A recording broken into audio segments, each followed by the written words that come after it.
Thank you all for joining today, this workshop on visualizing complexity, the importance of dynamic maps. Before we begin, I just want to note that this session will be recorded for publishing on our website. So please, if you'd like to modify your name, shut off your camera, please feel free to do so if you don't want to be recorded. And we ask that all audience members please keep their audio off until the end, when we hope you'll open it up and ask loads of questions to all of our wonderful presenters. And with that, it's my pleasure to welcome three presenters and dear friends today from Tufts University to talk about this awesome topic of dynamic maps. It's my pleasure to include Ms. Bingjie Zhou, a first-year PhD student from the Friedman School, Mr. Kyle Monahan, a senior data science specialist at Tufts and a lecturer at Tufts Gordon Institute, and Ms. Abigail Larson, who is in her third year as an undergraduate student in the computer science and mathematics department. And with that, I think I'll turn it over to them to introduce themselves and to carry it away. Thanks so much, Ryan. I think I'll go first. You did an excellent introduction. I'm Kyle Monahan, a senior data science specialist. Really happy to be here with you today. And hopefully we'll all learn a little something about dynamic mapping and visualization. Bingjie, why don't you go next? Sure. Yeah. Hi, everyone. It's a great pleasure to present here. I'm a first-year PhD student in nutrition, epidemiology, and data science program at Friedman School. I'm very, very interested in visualizing and analyzing the nutrition data with the larger complexity. So this is definitely the topic that I'm interested in. So very excited for today's presentations. Hi, I'm Abigail Larson, and as Ryan said, I'm an undergraduate student at Tufts University studying computer science and math, and I've been working on some projects involving dynamic maps for about like nine-ish months now, and I've really enjoyed that, so I'm really excited to be able to present what I've been working on with you all today. Great, so next I'll share my screen, and we will get started. Can everyone see this title slide? Awesome. Okay, so we're going to talk a little bit about visualizing complexity and really how to use and think about dynamic maps. I'll start us off. I'll pass us to Abigail. We'll hear about some really cool applications, and then we'll hear from Bingjie. So what are we going to cover? We're going to talk a little bit about visual analytics. I'll take us through that. We'll go through an example dynamic map.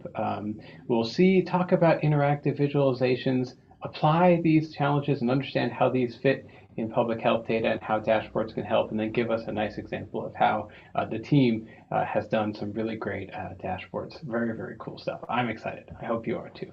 Okay, so when we say visual analytics, what are we really thinking about? And I want to actually mention Bingjie because she came up or highlighted this definition for me, and I think it's excellent. We call it the science of analytical reasoning, facilitated by interactive visual interfaces as an outgrowth of the fields of information visualization and scientific visualization. Now, this is a great definition, but to break this down, I like to give an example. One thing that could be considered a visual analytic could be a dynamic map. These are things that provide spatial and temporal data in a dynamic or changing way. So one example of this is the map that you can hopefully see animating there with the date changing and the various places where people have registered for this conference across the world. This map is changing through time and showing the spatial location and co-location of people excited about this conference here today.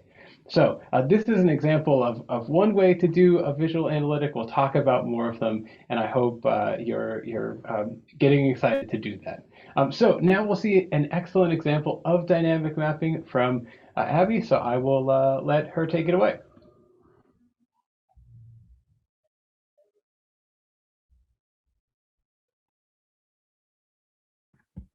Okay, can you guys all see my screen? Yes. Okay, perfect. All right, great. Yeah, so so as I mentioned, I'm Abigail Larson, and so I've been working with some really awesome people, many of them from the Tufts Informid team, for a number of months now to work on synthesizing a dynamic map of COVID-19 case rates throughout the United States. And And so, yeah, so if any of you guys have seen the Johns Hopkins University Coronavirus Resource Center dashboard, you'll know that it displays a wide variety of information about coronavirus numbers and death rates and such, not only across the United States, but also across the globe as a whole. And so if you haven't taken a look at it, you definitely should. It's super awesome. But unfortunately, one thing that many of these dashboards, such as the Johns Hopkins University dashboard or such as the New York Times coronavirus dashboard, fail to do is they fail to present the data in a way that really truly captures both the spatial and the temporal components of the disease. And so this is where dynamic maps come in. As Kyle has already kind of begun to touch on, dynamic maps synthesize large amounts of spatially and temporally aligned data into an animated form to describe the patterns of a disease's rapid spread, specifically in this case, the patterns of a disease's rapid spread when we're analyzing COVID-19. And so what this can really help show is stuff such as traveling waves of infection or persistent and percolating clusters of disease. And standardized data collection and reporting practices have allowed for public health professionals to begin to really display this information in new and innovative ways, such as dynamic maps.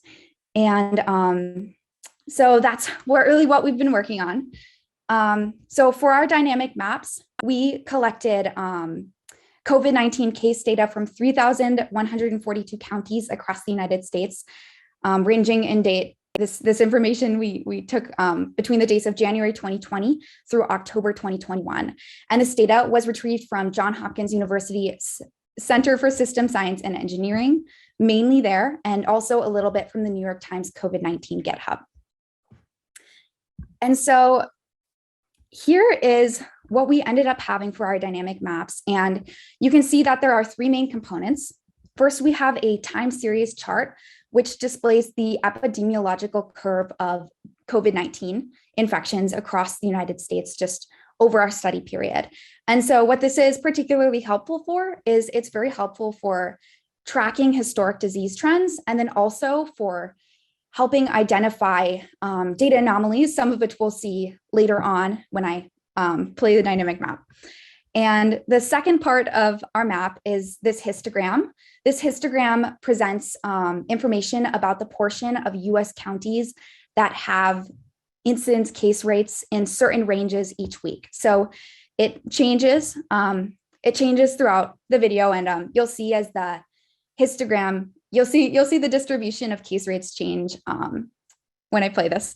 And then in addition, the histogram includes skewness and kurtosis measures, which are really awesome ways to kind of help predict, and they're real-time indicators about to help predict what may be happening and kind of coming in the future in the pandemic. So skewness and kurtosis measures can kind of help predict their outbreak they're measures that can help predict outbreaks. And so finally, the map part of our dynamic map, this is mainly kind of just used for what intuitively think it's used for. It's used to help individuals track spatiotemporal patterns across the United States as a whole. And in general, the dynamic map is really awesome because you can play it, and then it's important like to play it back and look at it again. It has an interoperative framework so that users can pause and look at points of interest and so on. So now I'll play the map and I'll point out a few trends in it as it goes. So the first trend to note is there does appear to be at least something that looks visually on the map like a traveling wave of infection, which begins in the northeast area and then travels slowly to the southeast Atlantic area. And then around September or October, it starts to travel back up to the Midwest of the United States.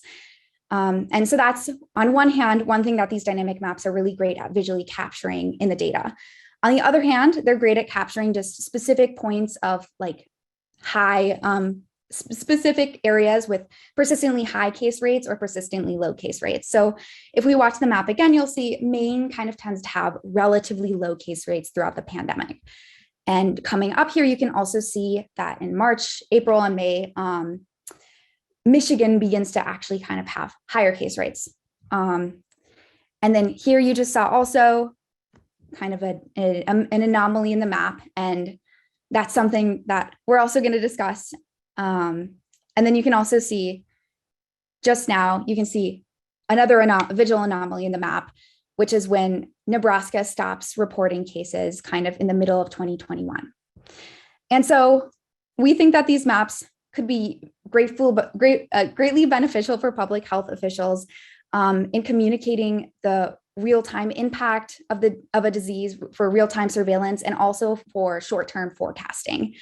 And clearly, as just demonstrated here, these maps have great potential for visualizing spatial temporal phenomenon.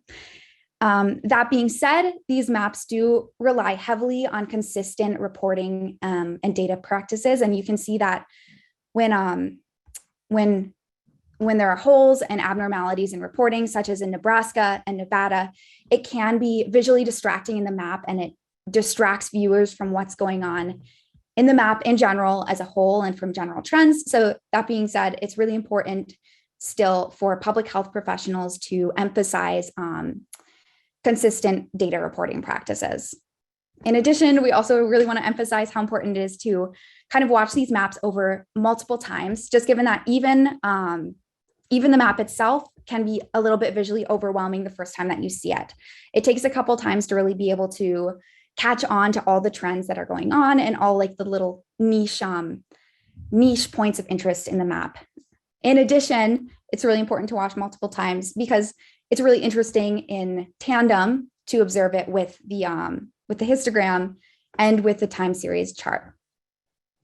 And so, yeah, that's kind of really all I have prepared for today, but I'm really excited to be able to answer your questions later on in the session if you guys have any. And thank you so much for listening, and I'll pass the mic back to Kyle. Thanks very much, Abigail. I always feel excited when I see that, so thank you for that. So I think that was a great example of dynamic mapping, right? Bringing in that spatial and temporal information in an interactive way so the user can see trends, as Abigail mentioned, as well as explore different parts of the map.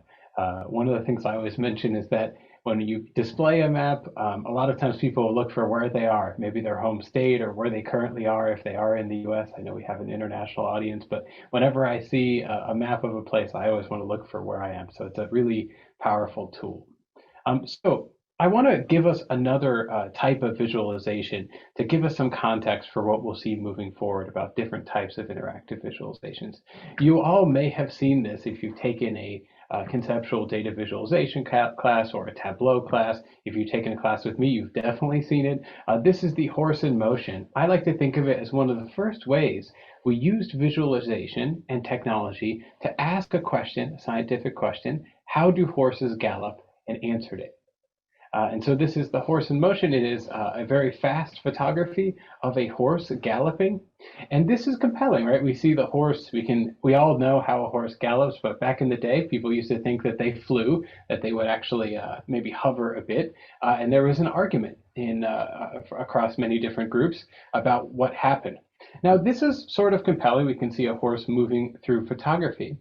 But there's a way we could make this even more powerful, and it's something that Abigail showed in the visualization that you saw, to animate it.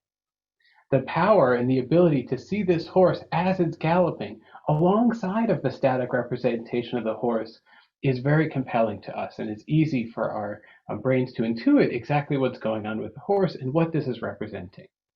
So this is a key component to visual analytics and thinking about how we should visualize a problem, particularly in public health contexts. So this is kind of the goal that we have, moving from static to interactive and thinking about how we do that and how we make arguments with visualizations. There are specific ways that we tend to do things in interactive visualizations. You can kind of think of how you would interface with something like a phone app. When we drill down or scroll and zoom, we can make data scalable or move through different groupings of data, right? I think all of us have gone to a website and maybe gone to a drop-down and selected a state, right? We can drill down into those specific data sets and select subsets. We can slice potentially. So if we had a certain component of a map that we want to look at, let's say we wanted to highlight the northeastern region, we could do that and slice or provide a visual filter.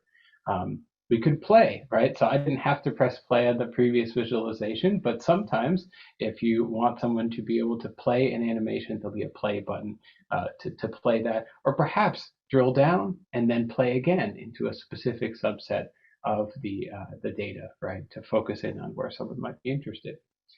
There's also tabs, transitions, and other things that allow you to walk the user through an interface in a way that's useful to them.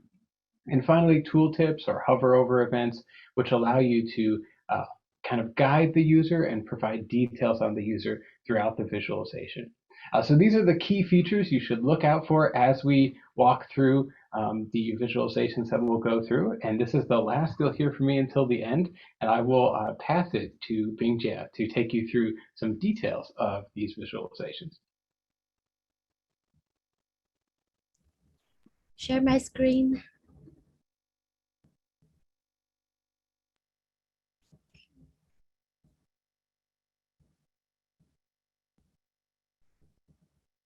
All right, thank you, Kai, for the introducing the very important concepts of interactive visualizations. As we just learned the features of and importance of interactive visualizations, how does that can help in public health and nutrition domain? So the simple answer is that data are complex, and the interactive visualizations can help to decompose those complexity. As we enter in the big data era, data in public health and nutrition epidemiology domain have been growing explosively. First, it is an integrated discipline that includes a variety of topics, from environmental factors to infectious diseases and nutrition index. And the increasing volume and velocity results from continuing collections in traditional data sources like large-scale prospective national cohorts, household surveys, and administrative reports. And it is now further expanded by the technology like satellite imagery, wearable devices, and electronic online reporting systems. So instead of interactive visualizations, the term dashboard is more frequently seen in this domain, and it is a more popular visual analytic tool in the public health and nutrition field. Here is some additional advanced features compared to a single interactive visualizations. First, it contains both interactive visualizations and the data themselves. Most of the dashboard are connected to a database or a repositories that enables to store big volume of data. The second one is the web-based feature, which makes the dashboard has a wider reach to a variety of audience. Moreover, the data and visualizations can often be downloaded for free. That is another big advantages of dashboards. Last but not least, dashboard is alive. This means visualizations are regularly updated according to dataset modifications, and data are also constantly maintained, updated. That helps to keep the longevity of the data. In this way, the dashboard can respond to the public health needs and communicate interactive guidance. Today, I want to also specifically talk about the food and nutrition system dashboard, defined as a web-based platform that represents national nutrition data by using interactive visualization tools such as maps and graphs. We wanted to see what's the current development in nutrition dashboard. So we did a systematic view based on the definition of what I just introduced. So we performed a search on PubMed, Google, and Google Scholar with the keywords that are showing in this table. After the initial screening, we also further exclude dashboard due to low relevance of nutrition, no user interactive possible, no links to an active dashboard, and duplication of a dashboard under different names. Here is a list of the 13 unique nutrition dashboards that met our inclusion and exclusion criteria. These dashboards are considered representative among existing food and nutrition system data dashboard. We found this dashboard have been actively generated and updated by a variety of institutions, including the intergovernmental organizations like WHO, UNICEF, non-governmental organizations like Food Fortification Initiative, and also the university and research institutions like Washington University and Tufts University. The covered topics in this included nutrition and health, specifically food consumption, breastfeeding, macronutrient deficiency, supplementation, prevalence of overweight, obesity, and stunning and wasting. Next, we wanted to build a standard metrics to examine and evaluate the quality of nutrition dashboard. The 4E principles here developed by Dr. Elena Nomova lays the foundation of our evaluation metrics. The 4E principles are evidence, efficiency, emphasis, and ethics. Here is the full metrics that expanded upon and organized by the 4E metrics. It has the metrics related to general guidelines and standards of a dashboard design, the evaluation on data sources, the data quality, and visualization quality, as well as a customized assessment relevant to nutrition and health. Then we assigned the 13 collected dashboards randomly to a list of our internal readers whose expertise range from nutrition epidemiology, data scientists, statistics, nutrition communication, and web development. Each metrics are graded by a Likert scale from 1 to 5. The heat map here reflects the score of 48 metrics for each dashboard, with rows represented the 48 metrics and columns representing the 13 dashboards. The light yellow color indicates a lower score and dark green indicates a higher score. The purple lines at the bottom, at the very bottom, indicating an overall performance of each dashboard, which is the total score of the 48 metrics for each dashboard, with a darker color indicate a better performance of the dashboard. So we really see a gradation of the dashboard performance. And for the metrics part, we can really see that the lower score concentrated on under the data quality part, especially for the granularity and completeness of the data. And also some are scattered in platform accessibility, the interactivity, and the communication between the dashboard and the audience as well. So next, learning from the lesson from the evaluation results, we actually created our own nutrition data visualization dashboard. So today I want to use the GNHA, the Global and Nutrition Health Data Atlas, to demonstrate how dashboard and interactive visualizations can help better understanding the data. So let me go to the website and demonstrate. So here is the website of the Global Nutrition and Health Atlas. It is a dashboard that created by Freeman School of Nutrition and Data Science, Freeman School of Nutrition Science and Policy at Tufts University, and also collaborated with Nestle Research. The data sources are coming from all the public databases from World Bank, WHO, United Nations, DHS. So you can see here is the overview of the summary of the major data sources that come from. We organize the data into 6 dimensions from demographics, dietary intakes, nutrition status, health economics, and food sustainability. So let me show you an overall data structure So we organize the data into the 6 themes, and we further have the indicators that grouped into those indicators. So in total, we have 6 dimensions, 26 themes. Those blue colors are the themes, and more than 500 indicators from 190 countries over the 30 years. So you can appreciate that how big volume it is, that the database in this data platform. So next, I will go to the dashboard. The dashboard is also organized by the 6 dimensions. I will choose dietary intake as an example to show the dashboard.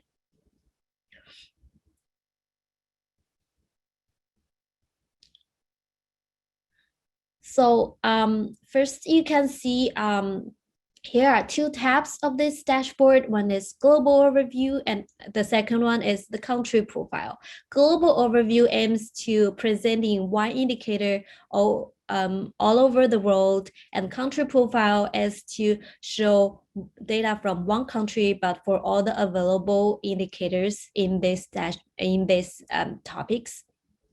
So let me start by so you can selectively choose the themes that you're interested in under the nutrition intake.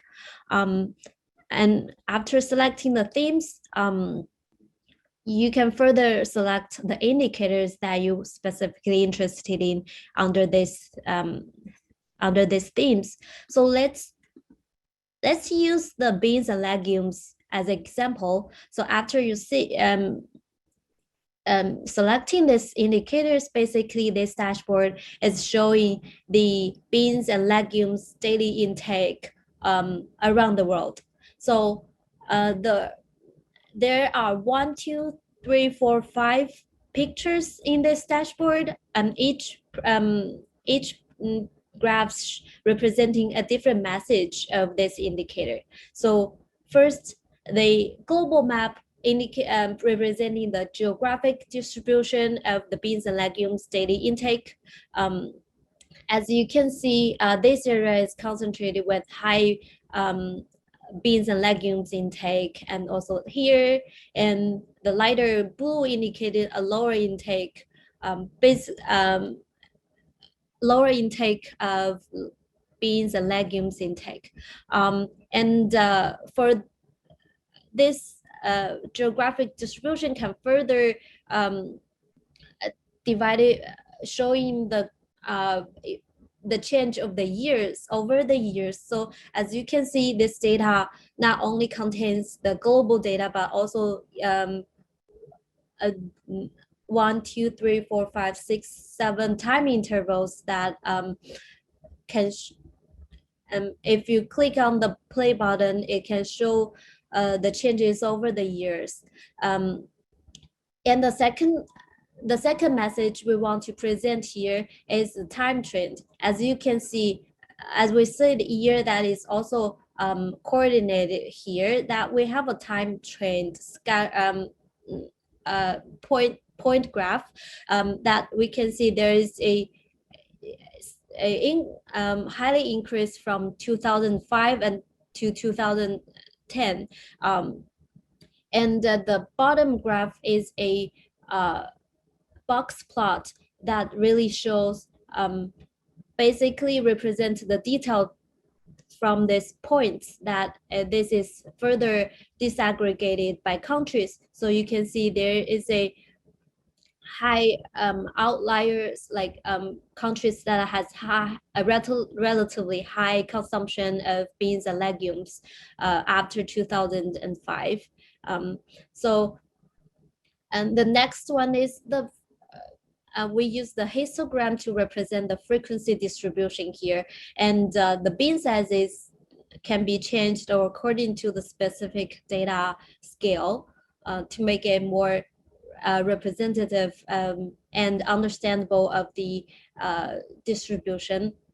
And the next, the bar graph are really have a quick overview of the rankings of the country. You can quickly find what is the country that consumes the most beans and legumes, what is the country that contains the least consumption of the beans and legumes. And also, in addition to 4 different visuals representing different informations, all those visuals are interconnected with each other. For example, if we want to see where is Sri Lanka, we can see after hover over on these bars, we can see on the left side, the map located here is where the Sri Lanka located in, and also the time trend is accordingly changed to the country-specific change. So instead of so globally it has a increase over time, but we can see Sri Lanka has different time trend compared to the global trend, which has a decrease over time. Also, if you click hover over a map on the map, the individual time trend are also showing above. Besides that, we also inserted a tooltip that really helps audience to understand the interpretation, the functionality, and the interactivity for each graphs, really to strive to educate people to best understand each graphs and the information that we want to convey. So every single map graphs, we provide the according visual information on that. So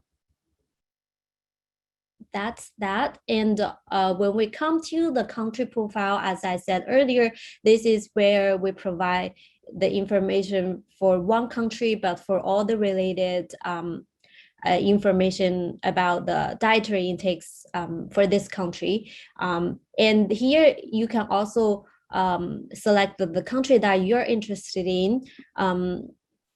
So you can see multiple indicators for different nutrients at the same page.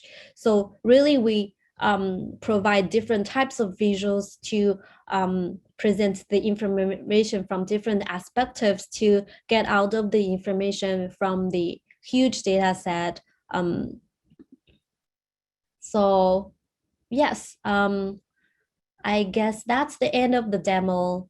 And thank you for everybody listening. Let me start to stop share.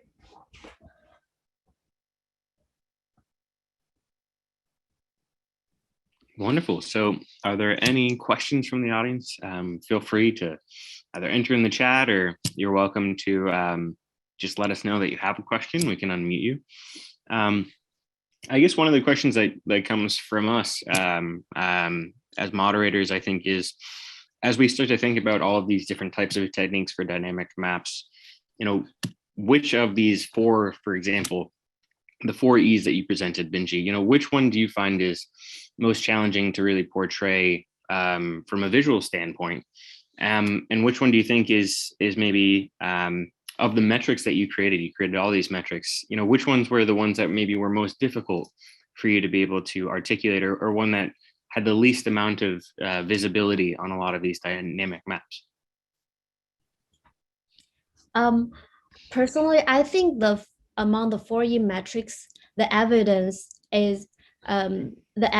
that comes with the most challenges, because evidence is really related to the data accuracy, the data credibility. So which means we want to present the most accurate and corrected and information that we have here, because a lot of times we see a disconnection between the data and the visualizations. So in terms of the visualization, we really want to improve the evidence that clearly and correctly bring visualizations and data are on the same page. And instead of the metrics that we created, I think, so I can pull out the metrics.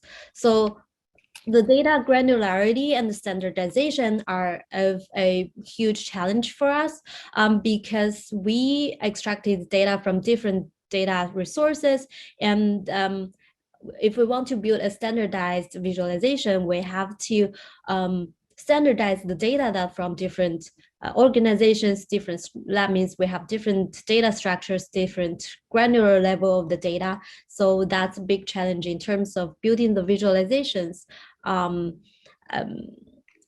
according to the evaluation metrics. Awesome, thank you. Can I pose that question as well to Kyle and Abigail? Just, I think it's very interesting to see, one, if you agree or if you have another thought on maybe which E is most critical in evaluating, in this case, dynamic maps, because I don't think there's one right answer, but I just love to get your perspective on where you put priority, or maybe what stands out as, the most critical in that initial assessment of a dynamic map. I don't know if you could tell that I was so excited to say something. Thank you, Emily. So I would say I'm going to cheat and say two. I would say it's about emphasis on the evidence. So for the evidence subcategory, right, the thing that I really liked about what Bingjie and Abigail showed was a focus on missing data, right, where the data are missing and the uncertainty around these estimates. So often I see a map that has unclear missing data and no estimate of uncertainty around our point estimates. And I think that's critical for evaluating evidence in a visualization. I also think that as we do that correctly, we can better shape our emphasis of our visualizations. And so I think those are kind of hand in hand. Hopefully I didn't steal anything from you, Abigail, if you want to chime in. Yeah, I'll say that for me, I think that evidence is pretty important. And I think it also kind of, like the whole cell. I think it also kind of really depends potentially on kind of who the demographic is that something is made for. So like Kyle was saying, it's like when there's a lot of unclear missing data, if a visualization has been made really just for public use, that's much more detrimental than perhaps if there is missing data, but it's being used by people who know a little bit more and have like a little bit more background on what exactly that will mean for the data visualization. And kind of to expand on a chat question was, is there any procedure or fixed standards to make data come together as one from various sources? And I kind of want to expand on that. Just what are some of the challenges that you come with data harmonization, and what are some of the solutions that you found in ensuring data can be more easily harmonized, especially for something like JHN-A, where you're bringing in data from all these different time periods, all these different spatial locations, and all these different types of metrics to come to create one conducive visual, right? So just challenges, solutions to data harmonization. Yeah, definitely there are challenges with like extracting the data from so many resources, so many years. I think the most important thing that we did in order to better synchronize those data are to really create a structure that are flexible and to the most granular level that you can easily can easily like reshape those data into your own format. And also the data can be flexible in terms of the granularity. If you make your very original data structure into the most granular level, you can easily aggregate them into like 5 years interval or some specific region. So yes, making the data structure flexible to be reshaped, and also make the variables that are into the most granular level. Those two things are the most important thing for me to help with the data synchronization. And I also saw a question from Jifan that how did we align those data that so not every data are available for every 5 years interval. So if you see the map, if you choose a different indicators, if they have yearly data available, so the intervals will 1 year will be the 1 year. So it's really reflecting how the data are available according to the time interval. Kyle, Abby, would you like to add something? Specifically for the maps that I worked on, I guess, what was kind of difficult in synthesizing all of the data is just this is kind of like the first project that I'd worked on like this. So it's kind of maybe like a little bit of a beginner's view, but I thought it's difficult because the data just, when you need to take data from a lot of different sources, it comes just in a lot of different forms.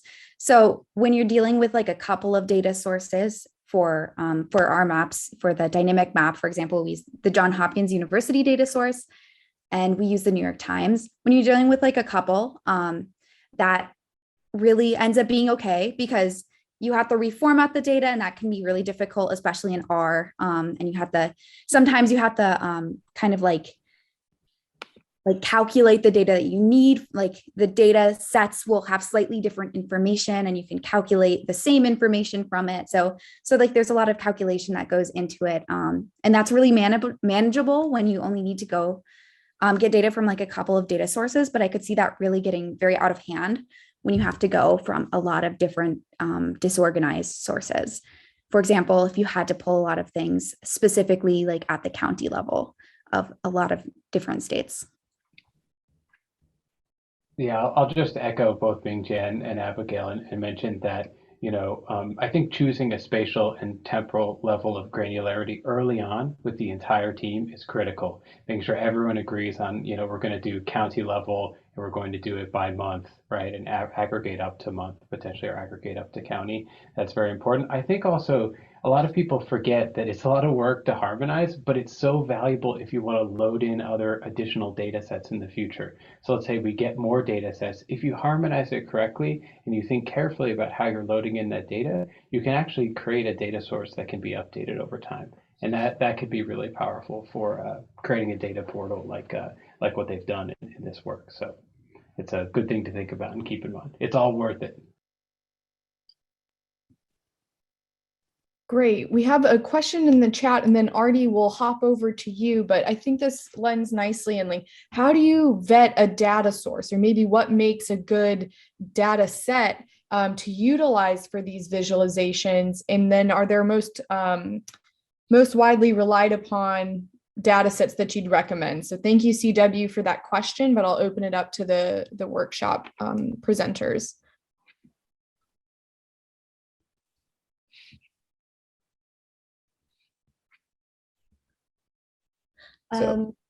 Okay, so from my experience, definitely the metadata from the original data set is very, very important. If we want to, before we collecting or extracting the data from the original data, so the first thing is to try to find if they have a details documented of the metadata, including how they collected their data sources. Are they doing any modeling process, or where did they what is the demographic level they are collecting on, and what's the time interval that they are updating? Are the data are updating every 5 years, or this is just one term of data updates? So yes, the metadata is very, very important. So I would also focus on the methodology a little bit, because some of the original data sets provide a very, very carefully detailed methodology on how they managing the missing data, the detailed model that they will use to synchronize their own data. So, but some of the data source only said, oh, this is a model the data, or they didn't say anything about how their data are collected together. So that will have a flag on and you will get a sense of which data you can rely on or not. And the second one I would say is mostly the larger organizations that with more reputations are more trustable, like the international organizations or like universities that has been doing those things for a long time, and they regularly updated their methodology and metadata. So those are also trustable. One of the factors that I think are more trustable to those data sources and organizations. I think you also had something you wanted to add. Yeah, I would just add that one option is to look for people who have aggregated this data. I think we've done some aggregation that's available in a data portal. Tufts has geodata, which aggregates geographic data and tries to do some of that vetting for you. I think Bingjie hit the nail on the head with thinking about metadata as well as how they sampled, right? Because the data is only as good as how it was collected in many cases, right? And understanding how that relates to how much quality control has been done on the data. Many times you'll see in data sets there'll be a QC flag or a quality control flag or different types of quality assessments in data, but you always want to think about how they created that and what that really refers to when vetting data sets. It's a good topic. I'll put some links in the chat for some good databases you want to check in as well. Wonderful. Great, thank you. Oh yeah, thank you, Kyle. And I think already I'm going to ask you to unmute and you'll be able to pose your question to the presenters. Yeah, to add to Bingjie's point, thank you, Bingjie, for such a, in fact, thank you everybody for such a great presentation. I'm very much passionate about visual presentation of data through ArcGIS Pro or maybe other GIS tools. I have a question regarding the source of data and how to basically harmonize and standardize data from different sources. So I came across a very strong data source, and I went to metadata because the visual was very strong enough, and I was passionate about greenhouse emission and how agriculture basically contributes to the climate change.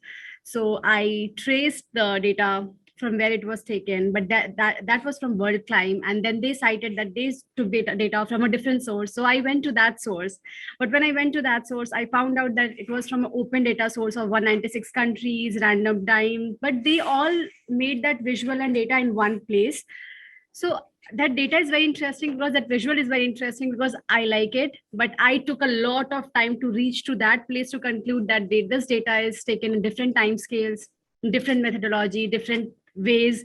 They are not standard for all the countries, and how do you make a data together? So the data is very much questionable. I discussed to Emily and Rayan regarding this. I was like, how to basically understand this data?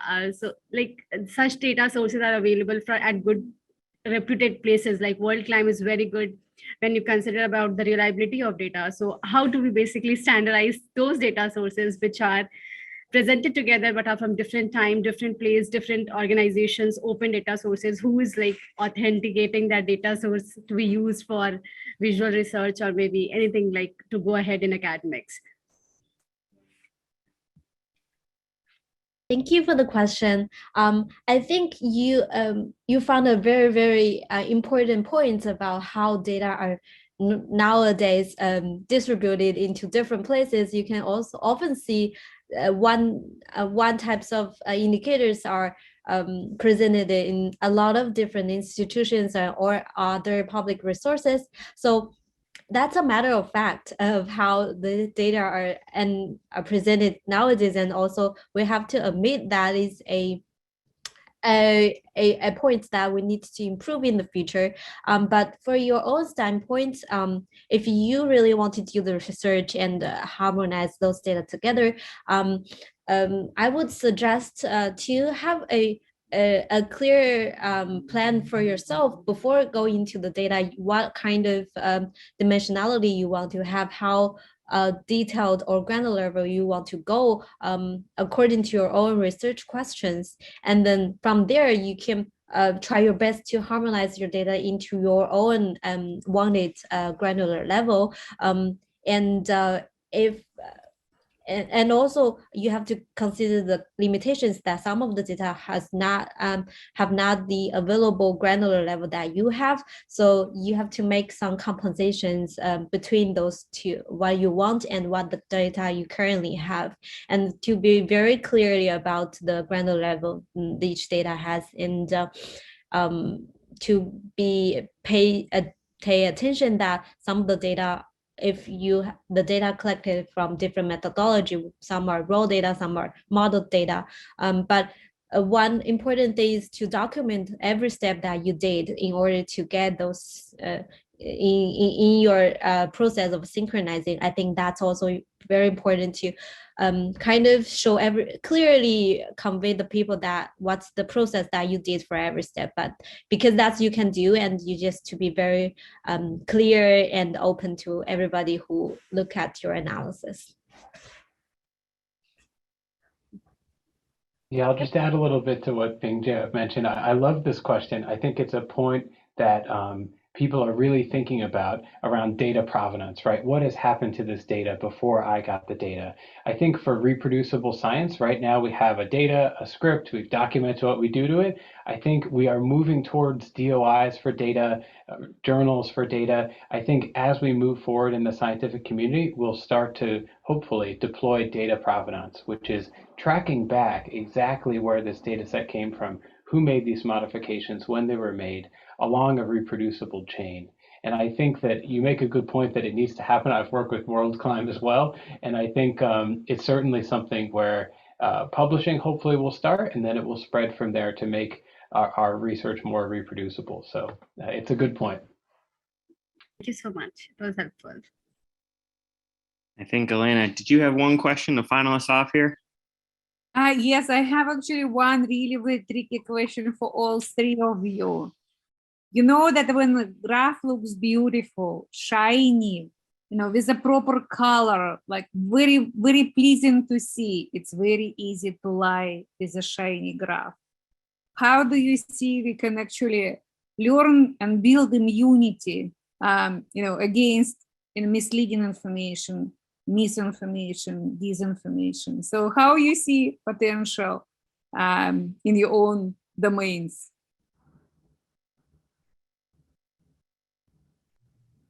Maybe I'll start if you don't mind. I love this question, Elena. Excellent. I'm very excited for it. I guess maybe the way I like to do it for myself with my own graphics is I print it out and I turn it upside down. And I think, what am I really saying out of this graph? My other approach is to show it to my parents and see what they pull out of my graph and see if I'm lying to myself about what this is really saying, right? I think those are my two personal hacks about how I try to prevent or immunize, vaccinate myself against misinforming people with my graphs. But in terms of how we can get bad actors to be less able to do that, I think that is a harder question. I have a opinion on the how to react on the beautiful pictures. I think definitely those shiny visuals are definitely a big attract to me, but the more attractive picture, I will spend the more time on that because I know it will be like sometimes inaccurate. So I will take more time to understand what is the really messages behind this behind this picture after the first sight. I may get a different perspectives on that. I may identify some misleading points from what I saw from the first sights. So I think for every visuals, it's worth to sit down and really to digest the information that and also be critical about the beautiful visuals that we really want to see from the visuals, because it is analytic tools. It's not simply representing the beautiful colors and the map patterns, as we are like students and researchers from data analytical points. I guess I'd say just kind of from the standpoint of somebody who might be the person presenting the data and putting data visualizations out there, I guess I just say it's always really important to make sure that people are pretty well informed on kind of the limitations of what they're seeing and informed on what they might be able to kind of deduce from something. So I guess like as an example is like for dynamic maps, clearly you're never going to have like a perfect map that's telling you all the information you think you're getting. Like you have to know what you are looking for, because like if you look at the map, like of the United States, for example, there are a lot of counties that are a lot larger than like small counties that might have really large populations. So theoretically, the map could have like look really dark if all of those counties had really high incidence rates, when if you're thinking about kind of the overall population rate of COVID-19 cases, it might be much lower if it's low and high population areas. And in that way, the map would be misleading. So I just say, I guess it's really important to make sure that people kind of understand what exactly they're looking at, what they can learn from that, and its limitations. Thank you very much. Thank you. All right. Well, thank you all for just a fantastic discussion. Audience, thank you for very engaging questions and keeping the chat pretty active throughout the workshop. I thought it was fantastic. So Kyle, Bingjie, Abigail, thank you so much for sharing your expertise in this area and where we as students in this topic can continue to grow and investigate and be aware of and maybe more critical. And I invite the rest of the participants to join our next session, which is the second session of student presentations. Ryan's dropped that link in the chat. We look forward to seeing you there or at other presentations throughout the symposium. Thank you.